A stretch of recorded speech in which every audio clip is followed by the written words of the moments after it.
sábado, queridos irmãos.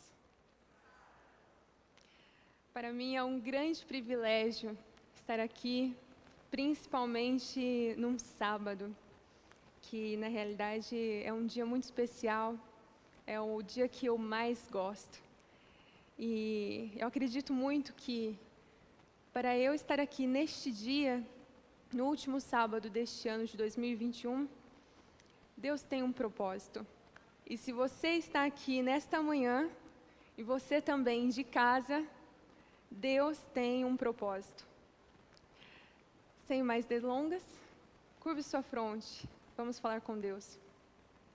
Pai querido que estás nos céus, Deus Todo-Poderoso e Eterno, estamos aqui, Senhor, com os nossos corações abertos para receber o Teu Santo Espírito, que o Senhor nos encha, que o Senhor fale através de mim, e que possamos sair daqui sabendo realmente o que o Senhor quer de nós. É o que lhe pedimos e lhe agradecemos em nome de Jesus. Amém.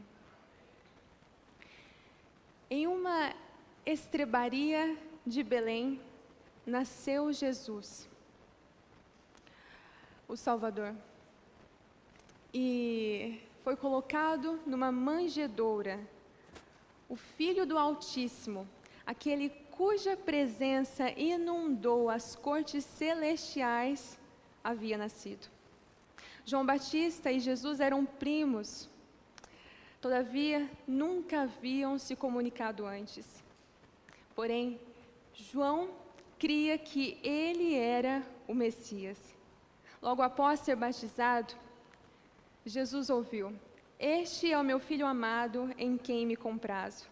Um fortalecimento de pai para filho, diante de uma difícil missão.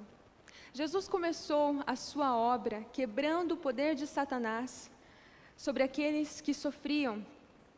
Primeiro, curou os coxos, deu vista aos cegos, restituiu a saúde de muitos e ressuscitou os mortos. Contudo, aquele que era o príncipe da paz seria considerado inimigo. Aquele que curara muitos e proclamara a lei no Sinai seria condenado como transgressor. Em seu coração, após ter entregado a sua preciosa vida, havia uma grande angústia, uma tristeza que lhe quebrantava. Não teve medo da morte. Ao contrário, sabia que tinha que cumprir a sua missão. A causa de seu sofrimento foi o peso esmagador do pecado do mundo. Ao morrer, ali se cumpriu a grande obra da redenção. Um anjo, cujo rosto era como o relâmpago, com vestes brancas, repeliu as trevas que rodeavam o túmulo de Jesus. Outro anjo se juntou com este e juntos rolaram a grande pedra que fechava o túmulo. Um destes bradou: "Filho de Deus, teu Pai te chama, sai." E Jesus ressurgiu dos mortos, vencedor e triunfante.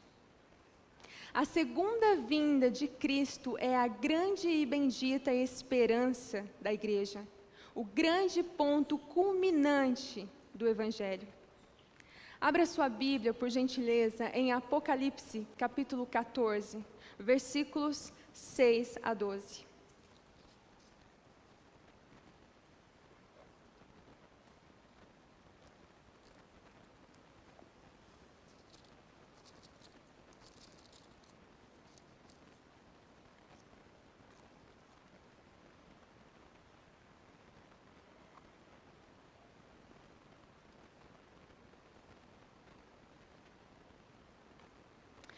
Vi outro anjo voando pelo meio do céu, tendo um evangelho eterno para pregar aos que se assentam sobre a terra.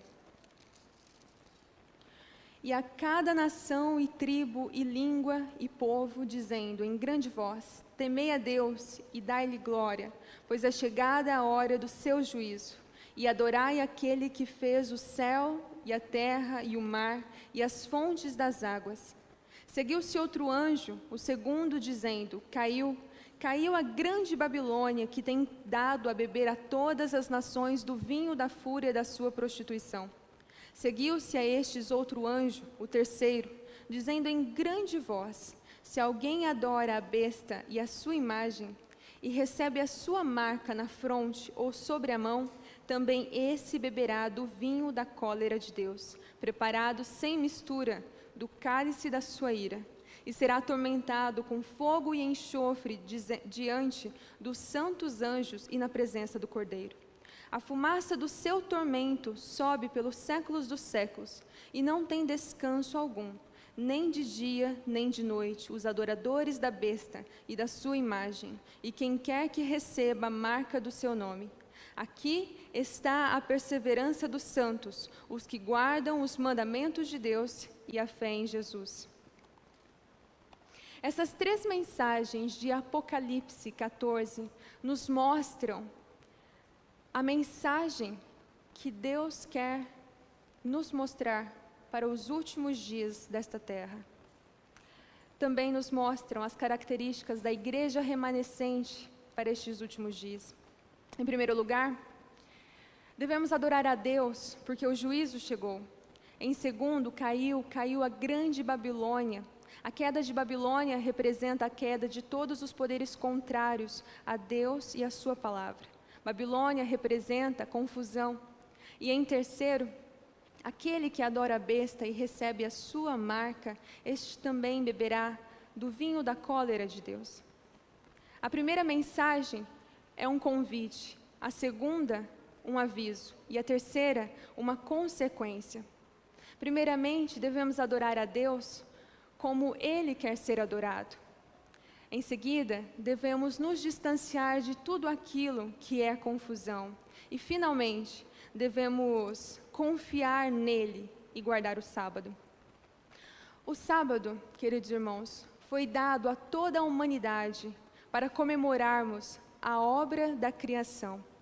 Nosso Pai Celestial, havendo lançado todos os fundamentos da terra e revestido o mundo com as suas maravilhas, seus trajes de encantadora beleza, criou os céus e a terra e também instituiu o sábado, o abençoou e o santificou. Abra sua Bíblia em Ezequiel, capítulo 20.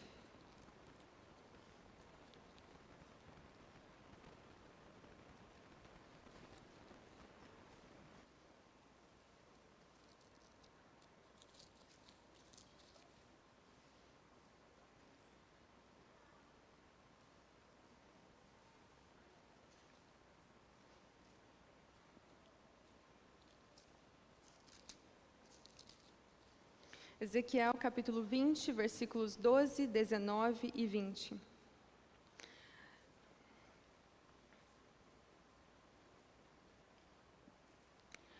Também lhes dei os meus sábados para servirem de sinal entre mim e eles, para que soubessem que eu sou o Senhor que os santifica. Eu sou o Senhor vosso Deus, andai nos meus estatutos e guardai os meus juízos e praticai-os. Santificai os meus sábados, pois servirão de sinal entre mim e vós, para que saibais que eu sou o Senhor vosso Deus. O sábado foi separado como memorial de Deus. Ele mesmo descansou neste dia.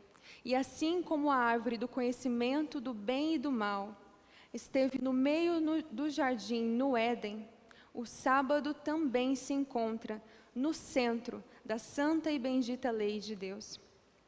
Queridos, o sábado é a prova que Deus deu para que a prova da lealdade esteja sobre todo o seu povo nos últimos dias. O sábado é o que une Deus e o seu povo. O sábado é o selo de Deus, mas como podemos ter a certeza de que o sábado é o selo de Deus? Um selo típico possui 3 elementos fundamentais: o título, o nome e o domínio. Uma lei torna-se totalmente inútil sem um selo. E quando olhamos para o Decálogo, os 10 mandamentos, podemos compreender a autoridade de Deus que se encontra no centro, no coração da lei. Abra sua Bíblia em Êxodo capítulo 20.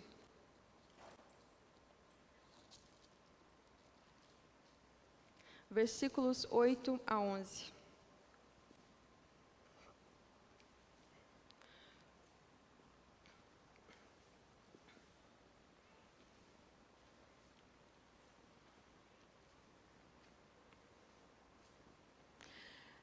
Lembra-te do sábado. Só um minuto.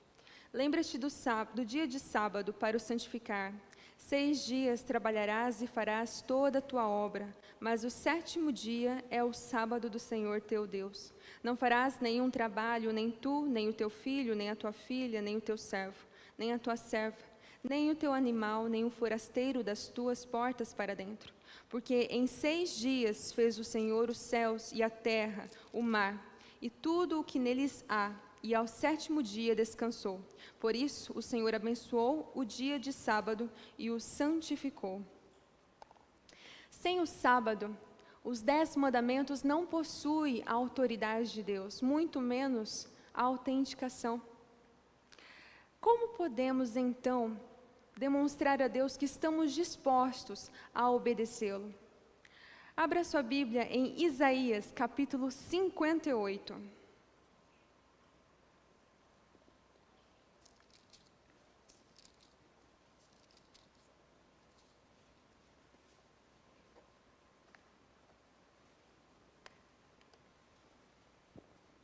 Versículos 13 e 14.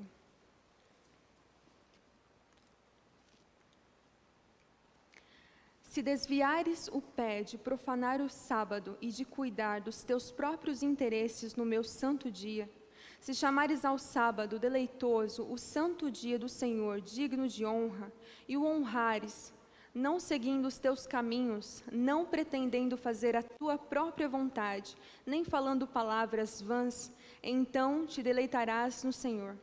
Eu te farei cavalgar sobre os altos da terra e te sustentarei com a herança de Jacó, teu pai, porque a boca do Senhor o disse. Amém. Queridos, se honrarmos a autoridade de Deus, principalmente no sábado, seremos felizes e herdaremos a herança de Jacó, que é a vida eterna.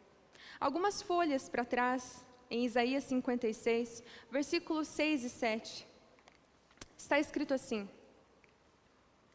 aos estrangeiros que se chegam ao Senhor para o servirem e para amarem o nome do Senhor, sendo deste modo servos seus, sim, todos os que guardam o sábado, não o profanando, e abraçam a minha aliança, também os levarei ao meu santo monte e os alegrarei na minha casa de oração.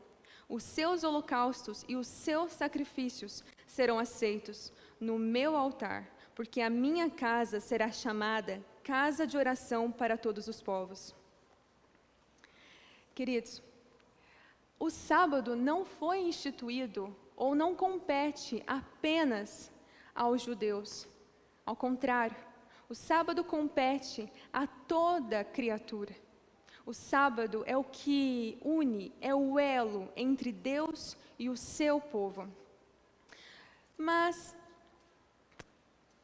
vamos ler agora Deuteronômio, capítulo 11.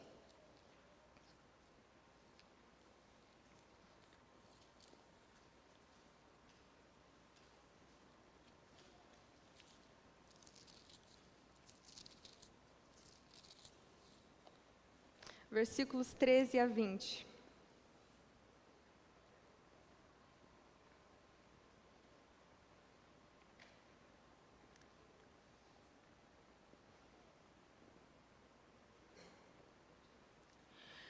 Se diligentemente obedecerdes a meus mandamentos, que hoje vos ordeno, de amar o Senhor vosso Deus e de o servir de todo o vosso coração e de toda a vossa alma, darei as chuvas da vossa terra a seu tempo, as primeiras e as últimas, para que recolhais o vosso cereal e o vosso vinho e o vosso azeite. Darei erva no vosso campo aos vossos gados, e comereis e vos fartareis. Guardai-vos, não suceda que o vosso coração se engane, e vos desvieis e sirvais a outros deuses, e vos prostreis perante eles.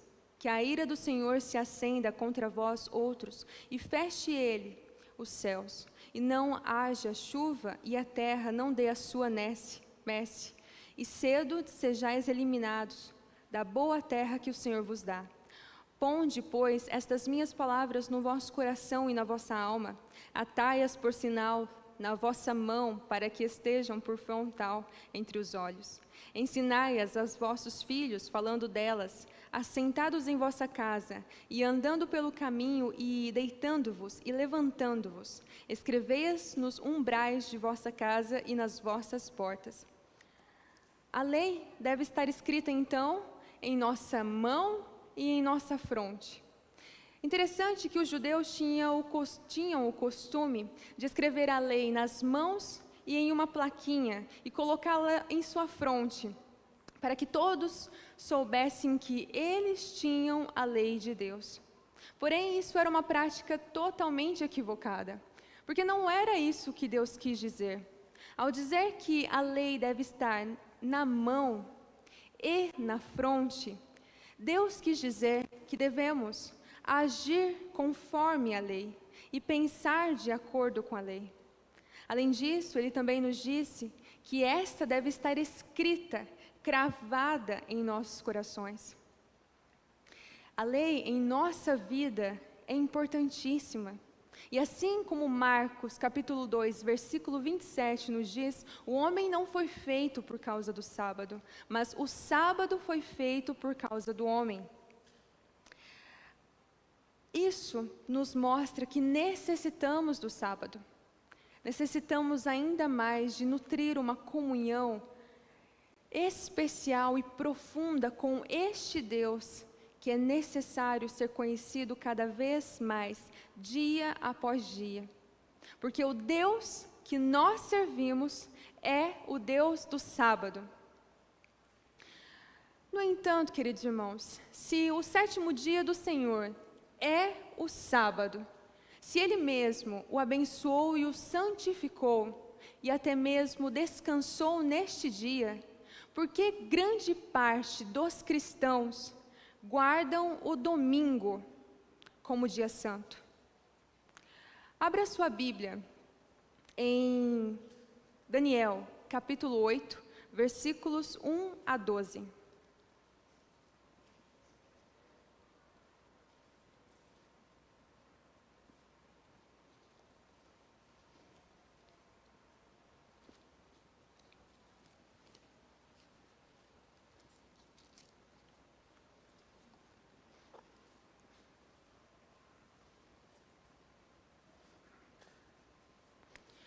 Quem se sentiu no direito de mudar a lei de Deus? Principalmente o quarto mandamento. Leia comigo, do versículo 1 ao 12. No ano terceiro do reinado do rei Belsazar, eu, Daniel, tive uma visão depois daquela que eu tivera a princípio. Quando a visão me veio, pareceu-me estar eu na cidadela de Suzã, que é a província de Elão, e vi que estava junto ao rio Ulai. Então levantei os olhos e vi, e eis que diante do rio estava um carneiro, o qual tinha 2 chifres, e os 2 chifres eram altos, mas um mais alto do que o outro, e o mais alto subiu por último. Vi que o carneiro dava marradas para o ocidente, e para o norte, e para o sul, e nenhum dos animais lhe podia resistir, nem havia quem pudesse livrar-se do seu poder. Ele, porém, fazia segundo a sua vontade, e assim se engrandecia. Estando eu observando, eis que um bode vinha do ocidente sobre toda a terra, mas sem tocar no chão. Este bode tinha um chifre notável entre os olhos. Dirigiu-se ao carneiro que tinha os 2 chifres, o qual eu tinha visto diante do rio, e correu contra ele com todo o seu furioso poder. Vi-o chegar perto do carneiro e, enfurecido contra ele, o feriu e lhe quebrou os 2 chifres, pois não havia força no carneiro para lhe resistir. E o bode o lançou por terra e o pisou aos pés, e não houve quem pudesse livrar o carneiro do poder dele. O bode se engrandeceu sobremaneira, e na sua força quebrou-se-lhe o grande chifre. E em seu lugar saíram 4 chifres notáveis, para os 4 ventos do céu. De um dos chifres saiu um chifre pequeno, e se tornou muito forte para o sul, para o oriente e para a terra gloriosa. Cresceu até atingir o exército dos céus, e alguns do exército e das estrelas lançou por terra e os pisou.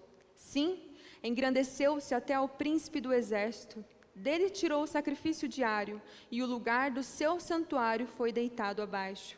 O exército lhe foi entregue com o sacrifício diário por causa das transgressões, e deitou por terra a verdade, e o que fez prosperou. O que significa o carneiro e o bode? Então, temos um carneiro e um bode. O carneiro com 2 chifres, o bode com apenas um chifre. Ambos travaram uma luta na qual o bode saiu vencedor. Este, comemorando a sua vitória, teve o seu único chifre quebrado, e dali surgiram novos 4 chifres, e no meio destes 4, um pequenino chifre, que cresceu tanto que foi mexer com as coisas de Deus. Vamos saber agora, o que significa este carneiro e este bode? Vamos continuar a leitura no mesmo capítulo, mas agora a partir dos versículos 15 a 22.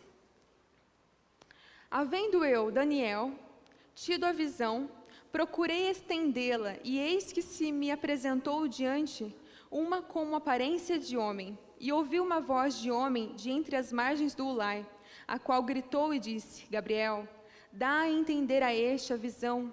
Veio, pois, para perto de onde eu estava. Ao chegar ele, fiquei amedrontado, e prostrei-me com o rosto em terra.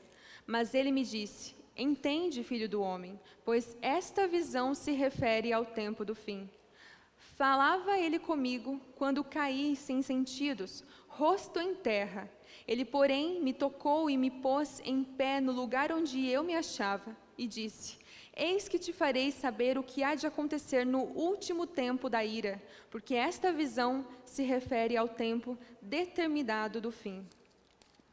Aquele carneiro com 2 chifres que viste são os reis da Média e da Pérsia.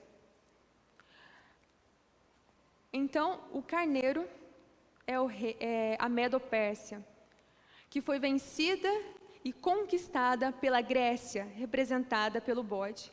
Quando Alexandre o Grande venceu e conquistou a Medo-Pérsia, ele tornou-se o maior imperador daquela região e daqueles tempos. Porém, quando ele comemorava a sua vitória, ele faleceu, e a Grécia foi dividida entre seus 4 generais, o que representa os 4 chifres, e que também tem o mesmo significado das 4 cabeças do leopardo de Daniel 7. Mas aquele pequeno chifre que surgiu no meio daqueles 4 chifres, ele simboliza o anticristo. E o que a Bíblia nos fala sobre o anticristo? Abra sua Bíblia em 1 Pedro, versículo 2.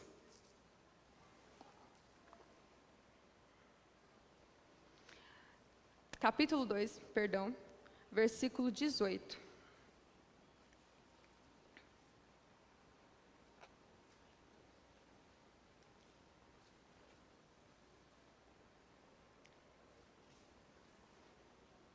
Perdão, é 1 João.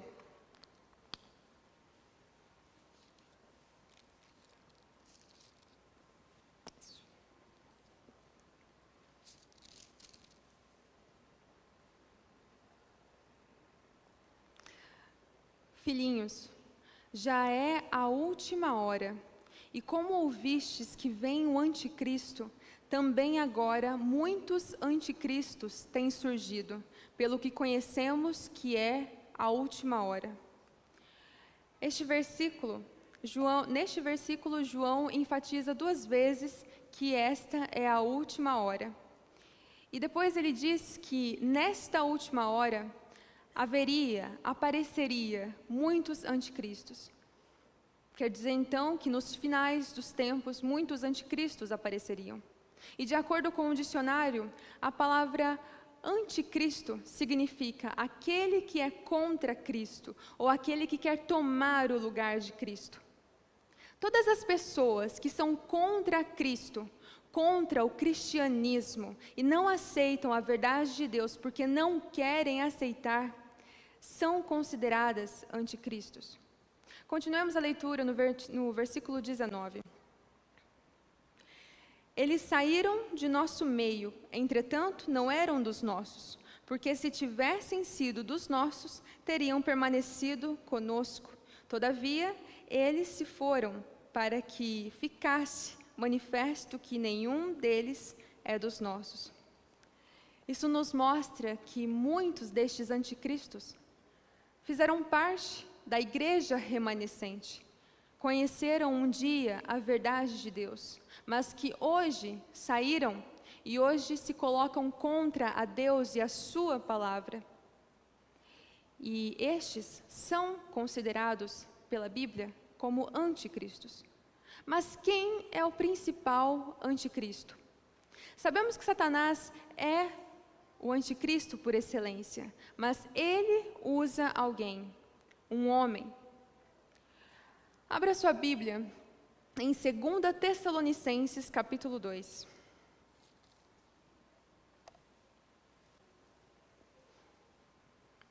Versículos 3 e 4.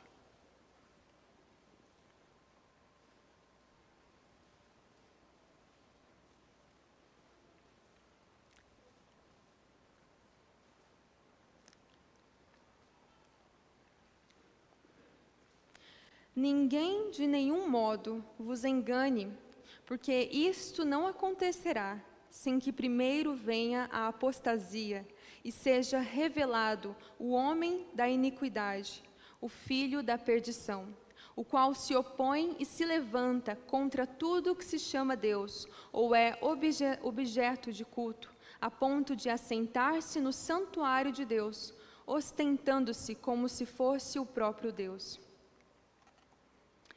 Este é o anticristo. E quais são os seus objetivos? Vamos ver os seus objetivos. O primeiro é: devorará toda a terra, pisará aos pés. Queridos, muitos de vocês não estão vendo. Se vocês quiserem chegar um pouquinho mais para cá, vocês poderão ver. Vamos lá. Devorar toda a terra, pisará aos pés, fará os pedaços, fará guerra aos santos, contra o Altíssimo, magoará os santos do Altíssimo, cuidará em mudar a lei, jogará a verdade por terra, causará estupendas destruições, prosperará e fará o que lhe aprouver, destruirá os poderosos e o povo santo, fará prosperar o engano e destruirá a muitos que vivem despreocupadamente. Agora, eu lhe pergunto, quem se senta no trono de Deus, tentando usurpar o trono de Cristo, recebendo adoração, perdoando pecados e abençoando pessoas? Este é o sistema papal. O sistema papal é o que a Bíblia chama de homem do pecado, filho da perdição, tentando usurpar o trono de Cristo. Abra sua Bíblia em Apocalipse, capítulo 13, versículos 7, 16 e 17.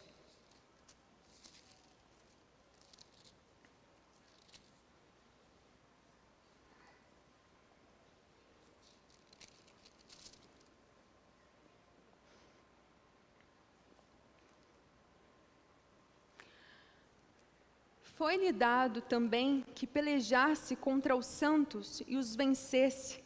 Deu-se-lhe ainda autoridade sobre cada tribo, povo, língua e nação. Esse é o versículo 7. Versículo 16. A todos os pequenos e os grandes, os ricos e os pobres, os livres e os escravos, faz que lhe seja dada certa marca sobre a mão direita ou sobre a fronte, para que ninguém possa comprar ou vender, senão aquele que tem a marca, o nome da besta ou o número do seu nome. Há uma pequena diferença entre a marca de Deus e a marca da besta. A marca de Deus deve ser colocada na mão e na fronte. Para Deus, não existe um serviço pela metade. Para Ele é tudo ou nada. Porém, a marca da besta deve ser colocada na mão ou na fronte. Ela não liga muito, não se importa se o indivíduo está convencido ou não. Para ela é importante que ele a obedeça. Vamos ver. Por quê? Como nós podemos ter a certeza de que o sistema papal é o homem do pecado, filho da perdição, tentando usurpar o trono de Deus, querendo se colocar acima de Deus, que 1 João nos diz? Vamos acompanhar aqui no telão. Vamos ler 2 trechos da Decretalia Romana. É um documento papal. Encontramos isso em documentos episcopais. Se puder centrar, diminui um pouquinho, só para a gente conseguir ler tudo.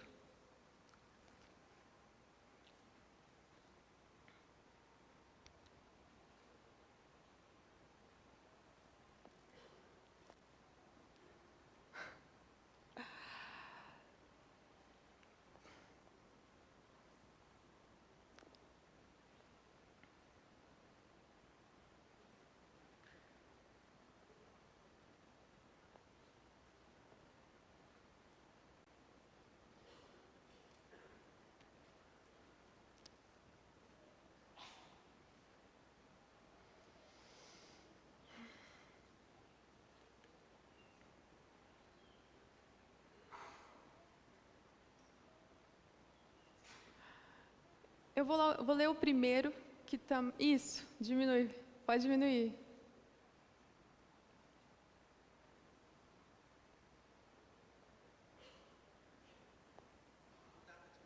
Não? Ah, então tá bom. Eu leio assim mesmo. Vamos lá. O Papa é de grande autoridade e poder que ele pode mudar, explicar ou interpretar mesmo leis divinas. O Papa pode mudar a lei divina, já que seu poder não é do homem, mas de Deus. Ele age como vice-presidente de Deus sobre a terra. Podemos encontrar isso em Prompta Biblioteca. O Papa tem o poder de mudar os tempos, de revogar leis, de dispensar todas as coisas, até mesmo os preceitos de Cristo. O Papa tem a autoridade e muitas vezes exerce-o para dispensar o comando de Cristo. Isso a gente encontra em decretos episcopais. Queridos, esta é uma arrogância tremenda, se colocar acima de Deus, acima da palavra de Deus. E qual é a marca deste sistema? Vamos lá. A autoridade da igreja não poderia, portanto, estar vinculada à autoridade das Escrituras, porque a igreja tinha mudado o sábado para o domingo, não por comando de Cristo, mas por sua própria autoridade. Cânon e Tradição, página 263.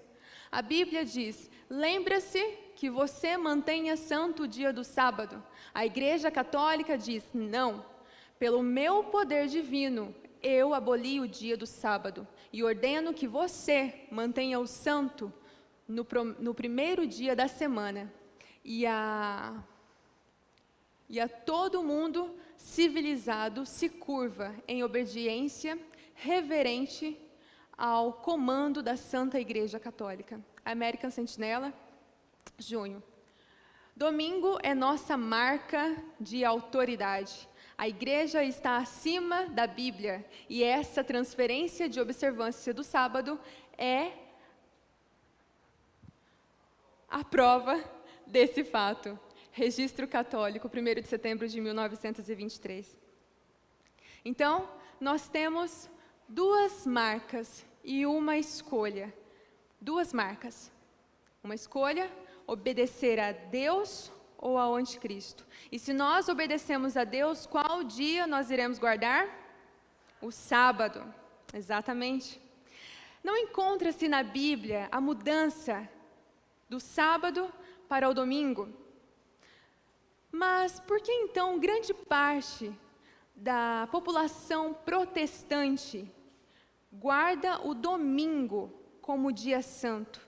Será que os protestantes não sabem que o 7º dia do Senhor é o sábado?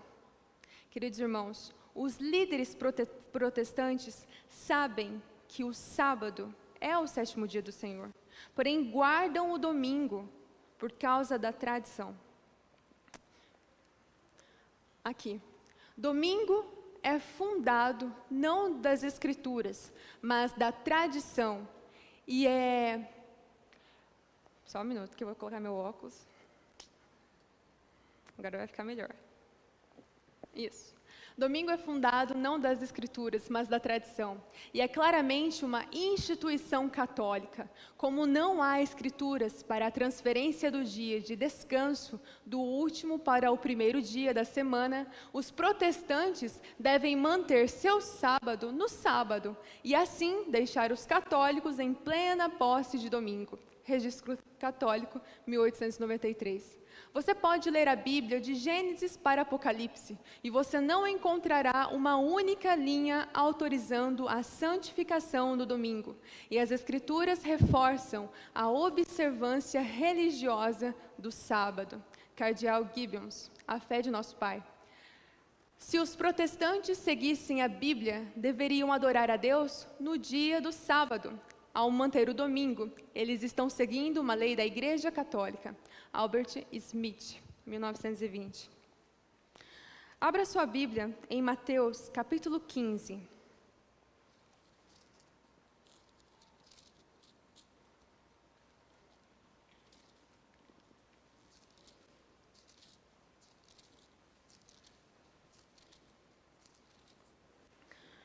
Mateus capítulo 15, versículos 3, 6 e 9.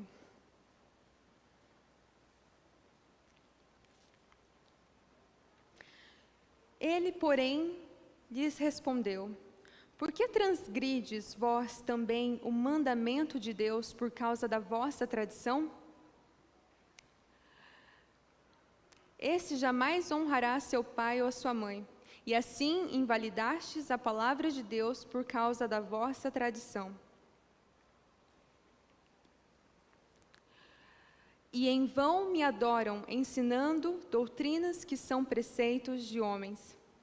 Aqui nós temos um grande conflito, porque não podemos colocar acima da obediência a Deus, de Deus, tradições de homens. Nem mesmo a morte ou a ressurreição de Cristo mudou o sábado para o domingo. Nem mesmo o sábado perdeu-se ao longo da história. Vamos ver, analise comigo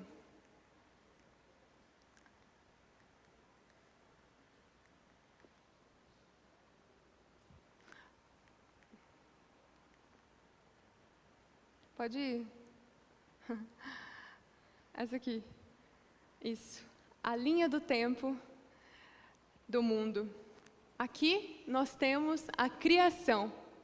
O sábado foi instituído aqui. Logo mais temos o Sinai, que a lei foi feita ali. Deus falou a lei ali nas pedras para Moisés. Aqui também temos a cruz, a morte e a ressurreição. Aqui é interessante, nós temos um calendário. Aqui até aqui era Juliano, depois foi para o Gregoriano. O Papa Gregório, ele poderia mudar o sábado no calendário, porém, ele mudou as festas, colocou as festas no mesmo dia das festas pagãs, mas ele não mudou o sábado, então continuou o sábado.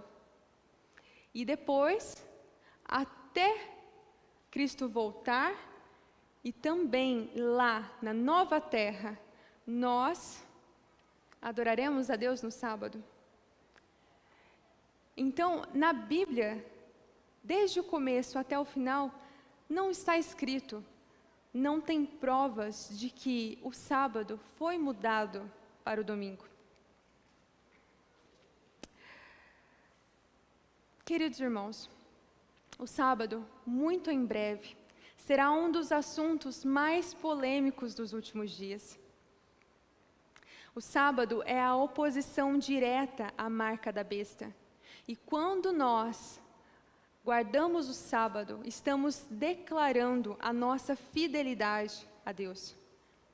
No dia 31 de outubro de 2021, foi lançada, ocorreu a abertura da COP26, a 26ª Conferência Climática, onde reuniu mais de 100 líderes mundiais com a expectativa urgente de definir medidas para solucionar a crise climática.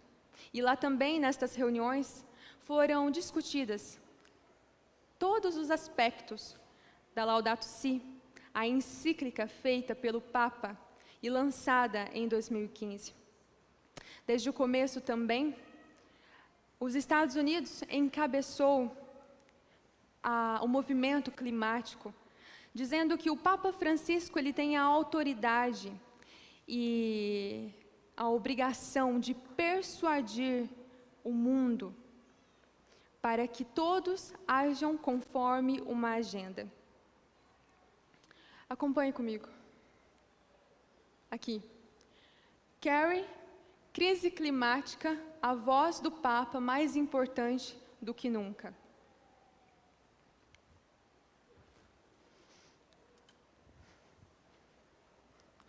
COP26. Biden pede ação sobre Aqui. Isso. Aqui. O Papa é uma das grandes vozes da razão e uma autoridade moral convincente na questão da crise climática. E sua voz hoje é mais importante do que nunca diante das emergências ambientais que afligem o planeta. O Papa é uma das grandes vozes da razão e uma convincente autoridade moral no tema da crise climática. Ele foi um precursor antecipando os tempos. A sua encíclica, Laudato Si, é de fato um documento muito poderoso, eloquente e muito persuasivo do ponto de vista moral. O Santo Padre é uma das vozes mais poderosas do planeta, se não a mais poderosa, porque ele está acima da política e fora dos conflitos nacionais. Acho que ele pode sacudir um pouco as pessoas e levá-las para a mesa de diálogo com o melhor senso de nosso dever comum. Esperamos que continuem a nos guiar ainda mais em direção ao alcance da meta. Hoje, chegamos ao dia do acerto de contas em relação àquelas que são as consequências de nossa maneira de crescer. É o que afirma ao Vatican News John Forbes Carey. E agora, vamos ver o Laudato Si.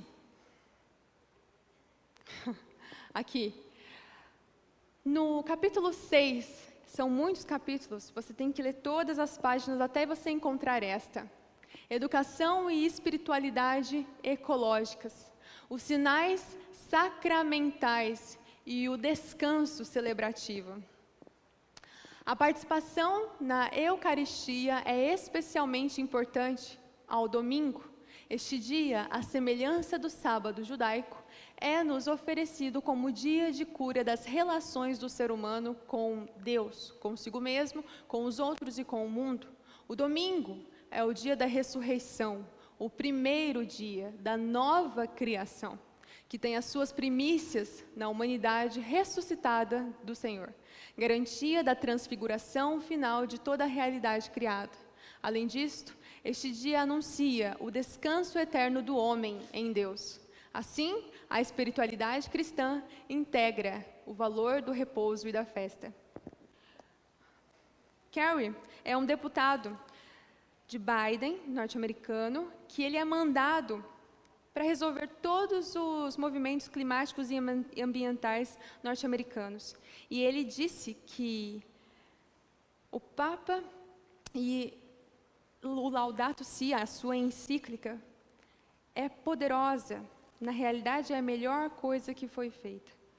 E ali, a encíclica, ela declara o domingo como dia de descanso e a solução para a crise climática e ambiental. Queridos, os Estados Unidos, ele tem um papel muito importante na história. Ellen White já citou ele também. Mas é interessante que, para dar certo, para você perceber que a profecia está se cumprindo, preste atenção aqui. COP26. Biden pede a ação sobre mudança climática e promete que os Estados Unidos vão liderar pelo exemplo. Vamos demonstrar ao mundo que os Estados Unidos não estão apenas de volta à mesa, mas também liderando pelo poder de nosso exemplo. Abra sua Bíblia em Apocalipse 13.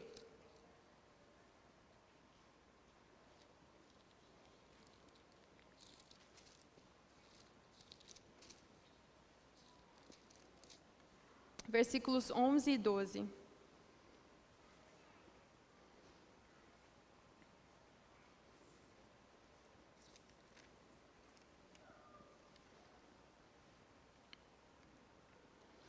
Vi ainda outra besta emergir da terra. Possuía 2 chifres, parecendo cordeiro, mas falava como dragão. Exerce toda a autoridade da primeira besta na sua esperança. Faz com que a terra e os seus habitantes adorem a primeira besta, cuja ferida mortal foi curada. Em Apocalipse 13, podemos ter a convicção de que este sistema norte-americano, ele será o mensageiro e o braço forte da primeira besta, que é o sistema papal. Ellen White nos diz, eu vou ler com vocês. Quando a América do Norte for induzida a repudiar todos os princípios de sua Constituição, que fizeram dela um governo protestante e republicano, e adotar medidas para a propagação dos erros e falsidades do papado, podemos saber que é chegado o tempo das operações maravilhosas de Satanás e que o fim está próximo. Os protestantes lançarão toda a sua influência e poder ao lado do papado. Por um ato nacional, impondo o falso sábado, eles darão vida e vigor à corrompida fé de Roma, avivando sua tirania e opressão da consciência. Isso está escrito em Eventos Finais, página 101 e 128. Abra sua Bíblia agora em Apocalipse 16. Versículos 13 e 14.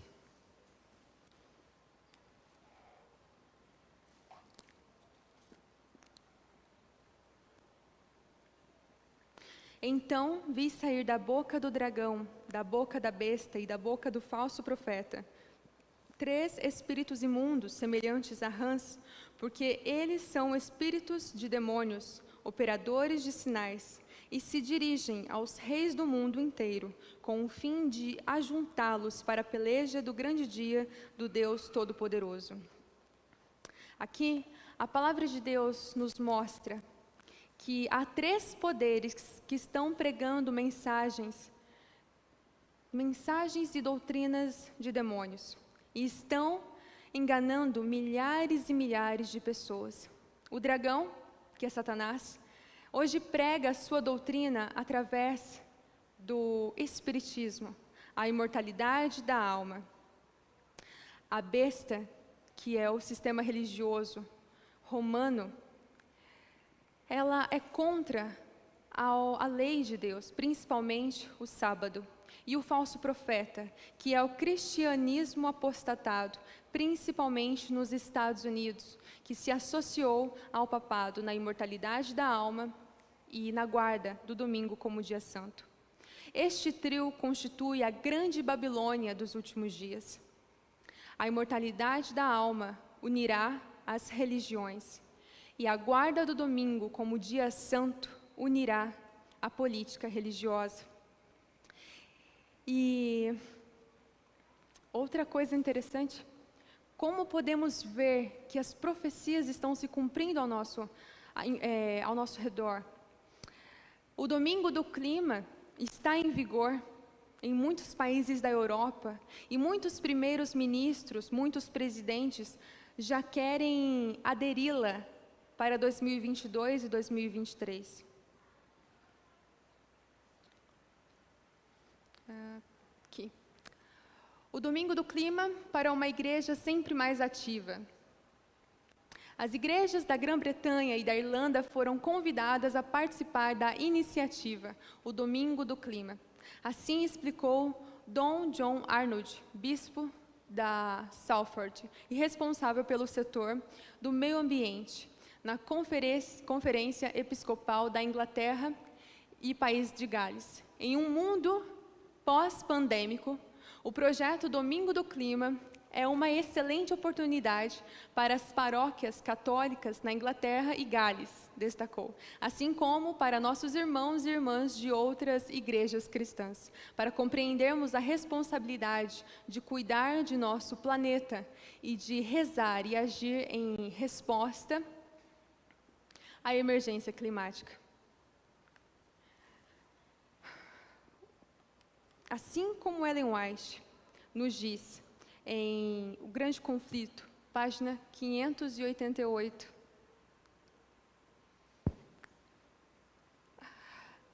mediante os dois grandes erros,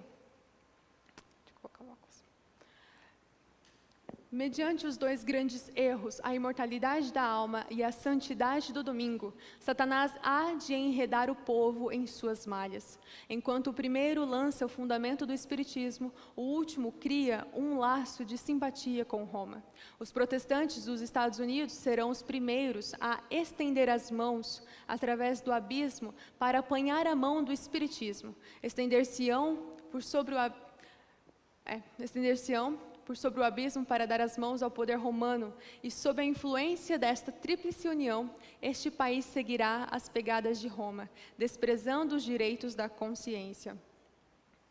E aqui, homens em posição de responsabilidade não apenas ignorarão e desprezarão o sábado, mas do púlpito sagrado insistirão para que o povo observe o primeiro dia da semana, apresentando a tradição e o costume a favor desta instituição humana.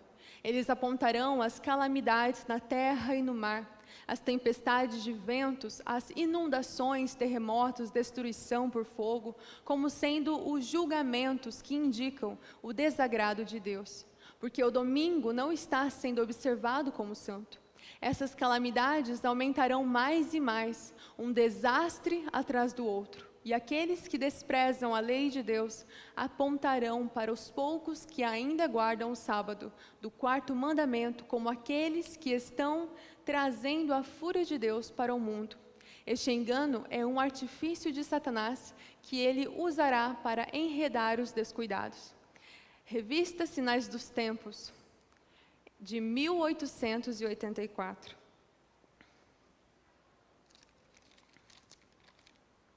Irmãos, vivemos tempos proféticos. Satanás já está arregimentando as suas tropas para lutar contra todos aqueles que honram verdadeiramente a Deus, a sua lei e o sábado. E se você acha que não faremos parte do decreto de morte que virá, você está dormindo, pois Satanás não se alegra, nunca fica satisfeito quando a verdade triunfa. Há um ditado que diz: quando você é precioso para Deus, é também importante para o diabo. Abra a sua Bíblia em Mateus capítulo 25.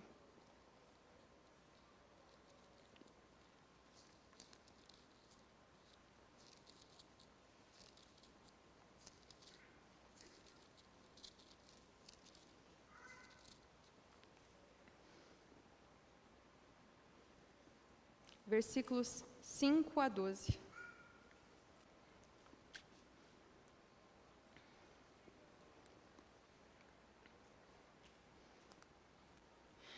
E tardando o noivo, foram todas tomadas de sono e adormeceram.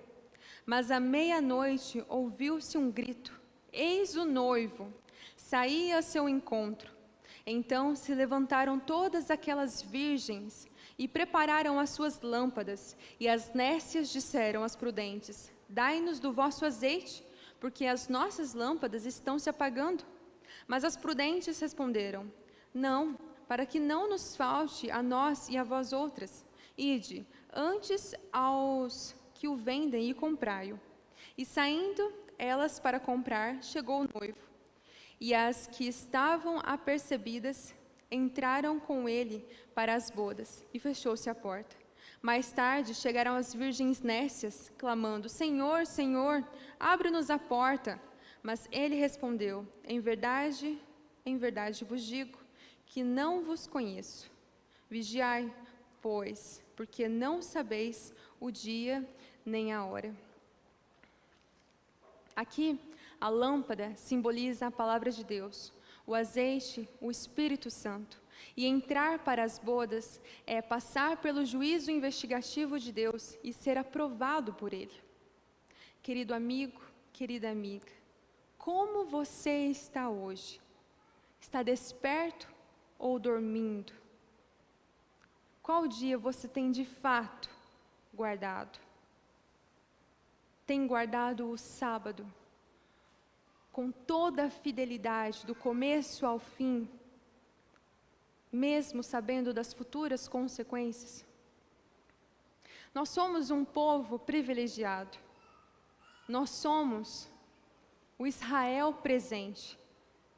Fomos libertos e salvos no passado. E hoje temos um Cristo que quer o mais rápido possível vir para nos buscar hoje. Eu não sei vocês, mas eu já não aguento mais este mundo. E também acredito que a vontade de Cristo para vir nos buscar é tão grande que nem mesmo Ele aguenta mais. Qual dia você realmente tem guardado? Nós realmente temos nos atentado à grandiosidade do sábado? Ellen White diz assim: como ato culminante no grande drama do engano, o próprio Satanás personificará Cristo. A igreja tem há muito tempo professado considerar o advento do Salvador como a realização de suas esperanças. Assim, o grande enganador fará parecer que Cristo veio. Em várias partes da terra, Satanás se manifestará entre os homens como um ser majestoso, com brilho deslumbrante, assemelhando-se à descrição do Filho de Deus, dada por João no Apocalipse, capítulo 1, versículos 13 a 15. A glória que o cerca não é excedida por coisa alguma que os olhos mortais já tenham contemplado. Ressoa nos ares a aclamação de triunfo: Cristo veio, Cristo veio. O povo se prostra em adoração diante dele, enquanto este ergue as mãos e sobre eles pronuncia uma bênção, assim como Cristo abençoava seus discípulos, quando aqui na terra esteve. Sua voz é meiga e branda, cheia de melodia. Em tom manso e compassivo, apresenta algumas das mesmas verdades celestiais e cheias de graça que o Salvador proferia. Cura as moléstias do povo e então, em seu pretenso caráter de Cristo, alega ter mudado o sábado para o domingo, ordenando a todos que santifiquem o dia que ele abençoou. O Grande Conflito, página 624. Você é capaz de imaginar tamanho poder deste engano? Ellen White fala assim: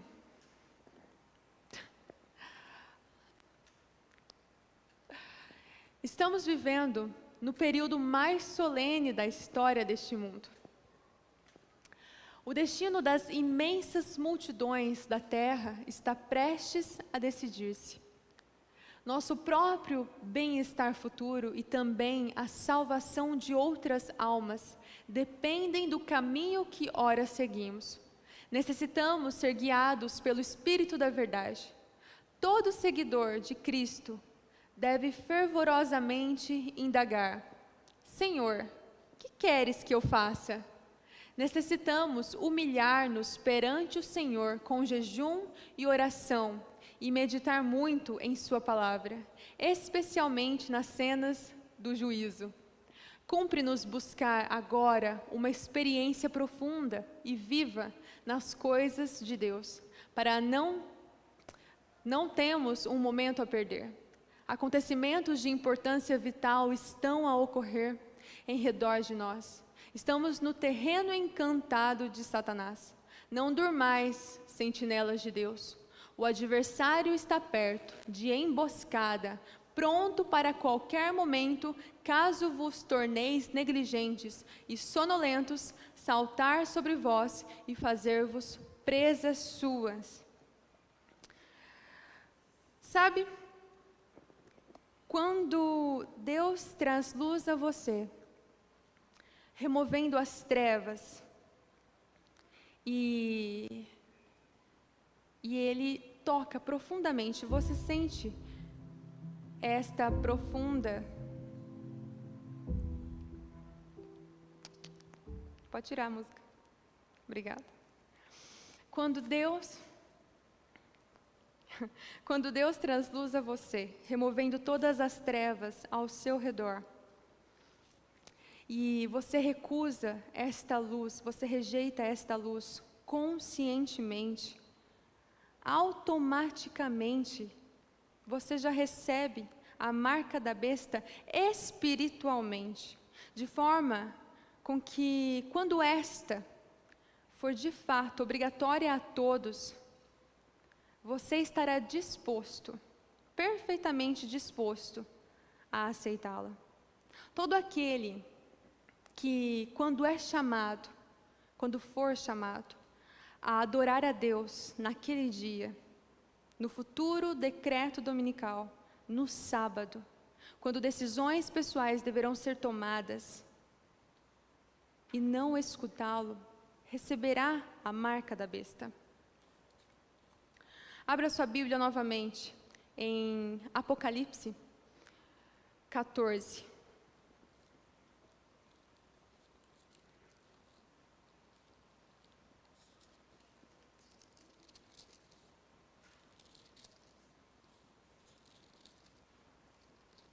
Versículos 9 a 12.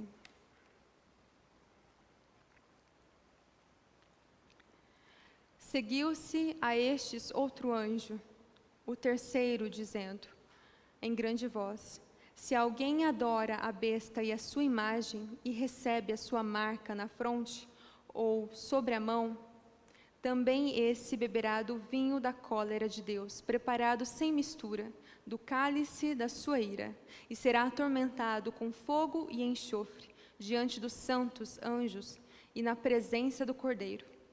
A fumaça do seu tormento sobe pelos séculos dos séculos, e não tem descanso algum, nem de dia, nem de noite, os adoradores da besta e da sua imagem, e quem quer que receba a marca do seu nome.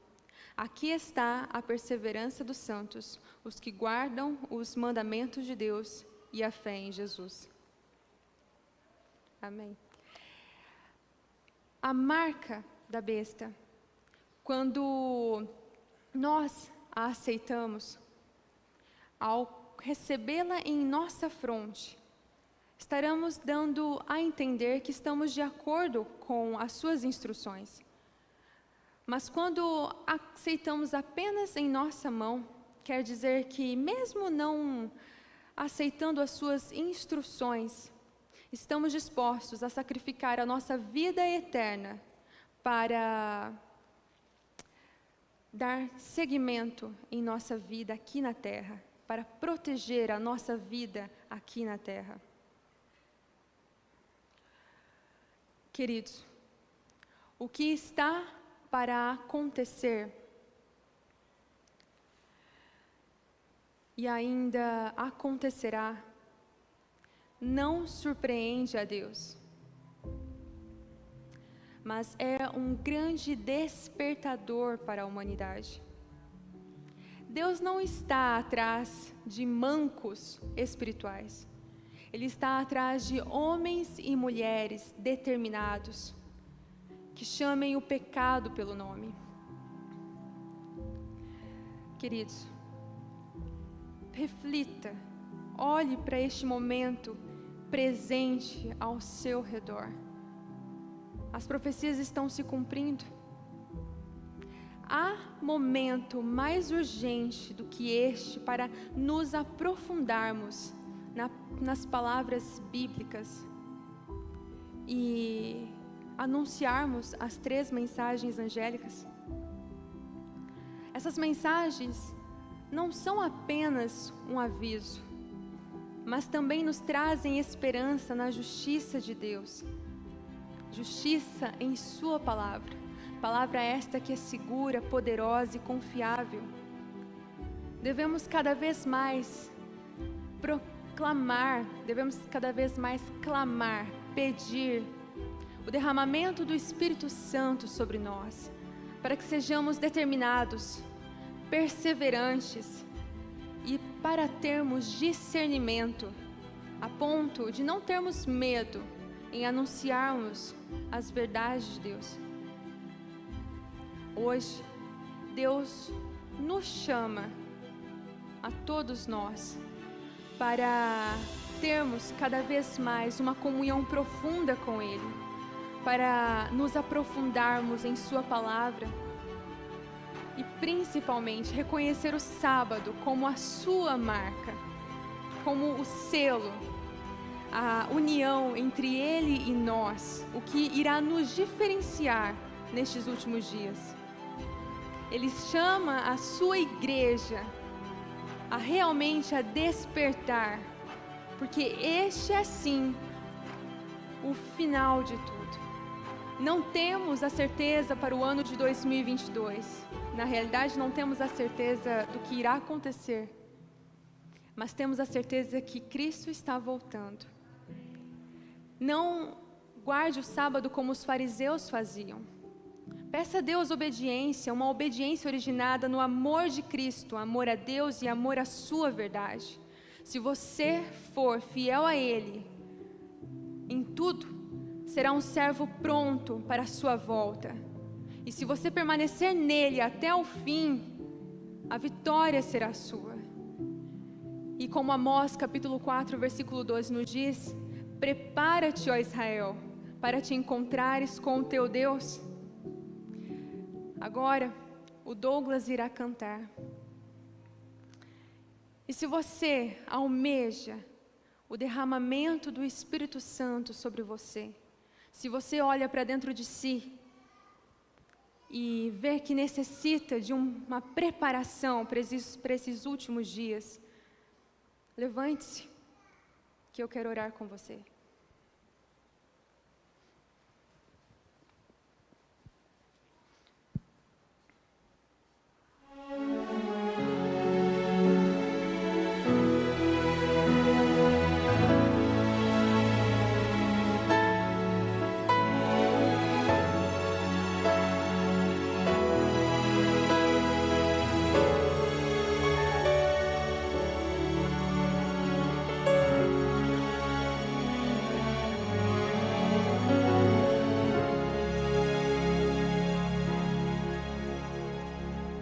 o vento do Espírito soprar, uma chama viva vai aparecer. Nossos filhos e filhas irão profetizar, nossos velhos sonharão e a igreja mudará. Quando a comunhão for a arma principal e a rotina desses nossos dias sair do seu normal, descerá sobre nós o fogo do Espírito. Viveremos o Evangelho e Jesus Cristo vai voltar. O que será que ainda não aconteceu? Por que razão não temos fogo a queimar, pecados escondidos, uma fé adormecida, mandamentos que insistimos em quebrar? Por que razão? Por que será? Temos tudo nas mãos, mas não há fogo no altar.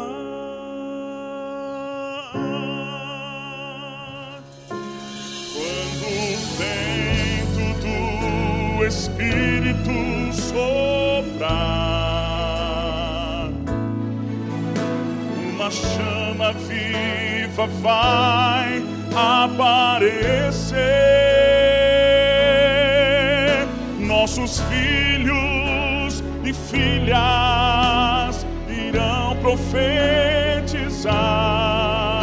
nossos velhos sonharão e a igreja mudará. Quando a comunhão for a arma principal e a rotina desses nossos dias sair do seu normal, descerá sobre nós o fogo do Espírito. Viveremos o Evangelho e Jesus Cristo vai voltar. Viveremos o Evangelho e Jesus Cristo vai voltar.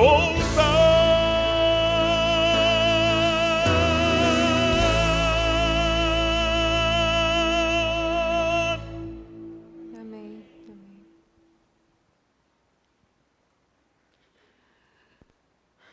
Pai querido que estás nos céus, Senhor, cheio de misericórdia, estamos aqui, Senhor, em Tua santa e bendita presença, com os nossos corações ardentes, porque queremos que o Senhor volte logo, Senhor.